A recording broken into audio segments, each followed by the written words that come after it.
Bonjour tout le monde, un petit point sur les 3 étapes de la phase violente que subissent les femmes au quotidien quand elles ont un époux ou un compagnon violent. En fait, la première phase, ça va être tout simplement la tension. Ça va monter petit à petit, vous allez sentir que c'est en train de dégénérer. Le ton, l'attitude, on sent vraiment que la tension a changé et que ça va dégénérer. Vous aurez beau faire n'importe quoi, ça servira à rien puisque justement l'intérêt pour lui c'est de vous taper. Il va trouver n'importe quel prétexte pour en arriver à la seconde phase, la phase violente où il pète un plomb et là il va venir meurtrir votre corps, vous taper, vous violenter.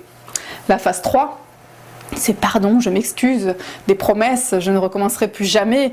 Voilà, on est dans ça. On retourne après dans la lune de miel où tout est bien, il fait tout pour se faire pardonner, des fleurs, un rendez-vous au restaurant, enfin bref, voilà, tout concorde et vous êtes rassuré, vous vous dites c'était qu'une claque, qu'une violence, c'est pas grave. Voilà, vous êtes complètement, voilà, c'est pas grave, on pense à autre chose, voilà, c'est fini. Sauf que ça recommence dans cet ordre-là exactement et que ces phases-là, au cours du temps, au cours de votre couple, elles vont être plus courtes. Ça va plus être tous les mois une claque, ça va être des fois, on passe à la semaine et après ça sera tous les jours.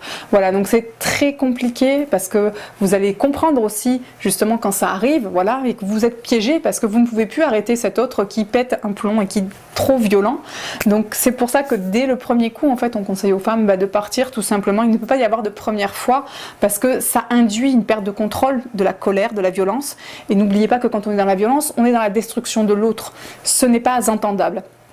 Après, si cela se poursuit et que vous êtes englué là-dedans, on comprend, il y a des associations, il faut se faire aider et surtout mesdames, ne vous isolez pas, c'est une catastrophe quand vous êtes seul face à votre bourreau, donc c'est pour ça, gardez toujours un lien avec des personnes ressources, c'est fondamental et au pire, il y a des associations qui seront ravies de vous aider. Je vous remercie infiniment de m'avoir écouté, c'est un sujet très lourd, je vous souhaite bon courage, n'hésitez pas à vous abonner à ma chaîne YouTube, à bientôt.